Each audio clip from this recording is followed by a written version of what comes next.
राजा भाई बोधे मु राजा भाई फोन लगाए। राजा तो भाई कौन एडो से साइकिल चलाउछे से मते पिटी देई थांदा। अरे सी तोटे साइकेल बाड़ई था बाड़े नी तो सी ता पैसा रे साइकेल किनिकी चलाउची तू जदी जळुचु तू तोर पैसा रे साइकेल किनिकी चलाउनु।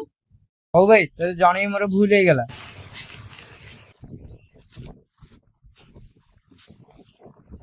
राजा कौन है लगे रे? अरे किछि नाही भाई गाड़ीटा नउतला गाड़ी पड़ी गला ता पहिना मेडिकल लेके जाइथिली ए बैंडेज करके ओइना जाउची घर को नेकी जीबी। तो भाई से दिन जोरे गाड़ी चलाउतला मु भी तते फोन करी कहथिली तू जदी तो भाई को से दिन गाड़ी करथांतु तले आज ए दिन देखिए पर न।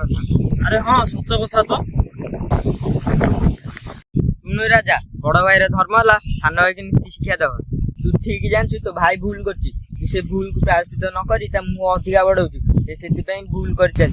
अरे हाँ रे कालू तू ठीक कथा कहिचु आज तू मो सान भाई को भल शिक्षा देबी से आ एमिति केबे भूल करियोनी। चल हम घर को जिया।